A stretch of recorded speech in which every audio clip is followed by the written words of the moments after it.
Ngayong araw na to ay meron ng magpapaalam.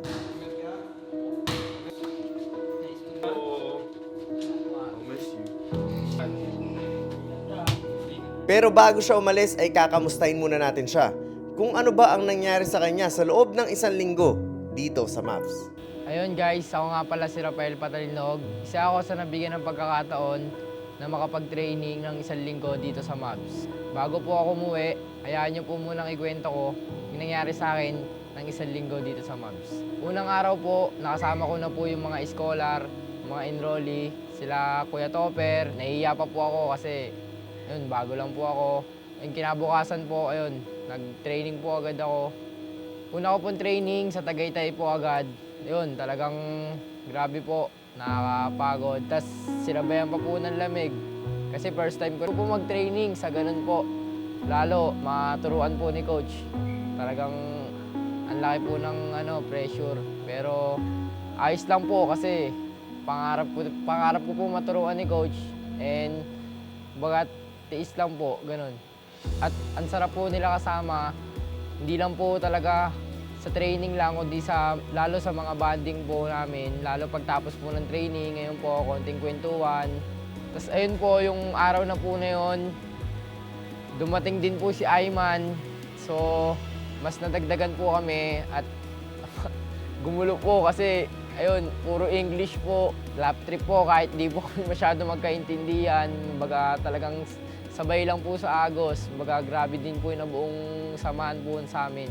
Pero guys, commercial muna tayo. Dahil gusto ko lang sabihin sa inyo na tuloy-tuloy lang ang pagtanggap ng Mavs Academy sa mga enrollees na gustong makapasok.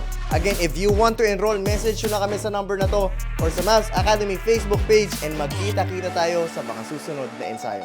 Dito po sa loob, para na po kami magkakapatid sa araw-araw po namin magkakasama. Baga yun, hindi na po, bago lang po kami magkakilala, parang magkakababata na po kami dito sa loob kasi sa 1 linggo ko po parang yung samahan po namin, hindi na po basta-basta rin. Solid po. Maganda na ang itinatakbo ng ensayo ni Rafael. Ngunit pagdating ng pangatlong araw ay meron siyang inindang sakit.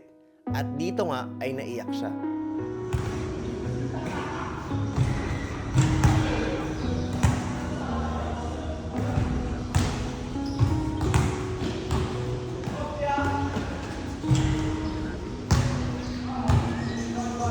May malungkot po na araw na nangyari kasi habang nagtitraining po kami, ayun, na-injury po ako sa hamstring ko po. Dahil na hindi ko po natapos yung training po namin, na umupo na lang din po ako sa gilid, nalungkot po ako. Kasi nanginayang po ako sa araw na andito po ako na hindi po ako makapag-training, hindi po ako makasabay. Nahihiya rin po ako kay Coach kasi ganun po yung nangyari. Ayun po, nung nilapitan na po ako ni Coach, na kinausap niya po ako, doon na po ako naiyak na kasi nangihinayang nga po ako na andito na po ako sa pangarap ko. Baga, bigla naman pong may nangyaring ganun. At kinausap lang po ako ni Coach na sabi, okay lang daw, na hindi naman natin alam yung mga mangyayari. Baga, tuloy lang. Baga, pahinga ko lang daw po yung injury ko. At magtiwala lang din po talaga. Ayun po. At sabi po sa akin ni Coach na wag na daw po ako malungkot, smile na lang. Hindi man niya na-maximize 100% ang ensayo niya, pero masasabi kong kumpleto pa rin. Dahil nakapaglaro siya, kahit papano ay nakapag-ensayo siya kasama namin sa Tagaytay at bagong experience namin lahat yun na magkakasama, nakasama din namin siya sa isang gabi na bonding nang lumabas kami. So I think kahit papano talaga ay nakumpleto namin ang experience ni Rafael sa loob ng 1 linggo. At syempre, masaya kami na naging parte siya ng 1 linggo namin.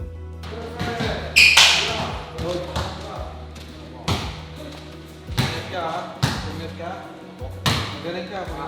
Magaling ka sabihin. Magaling ka. Din tuloy-tuloy yung laro. Ensayo, ha?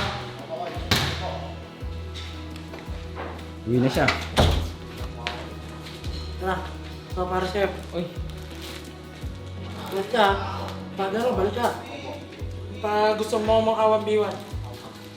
Tapos, nice to meet you again. Hey, last but not Bye, least. bro. I'll miss you. Be safe. ingat ah. Balik ka. Matik yan. At ayun na nga guys, nagpaalam na sa amin si Rafael and hopefully magamit niya talaga ang mindset, ang mentality, ang attitude na natutunan niya sa loob ng isang linggo. Hanggang dito na lang guys and magkita-kita tayo sa mga susunod na videos.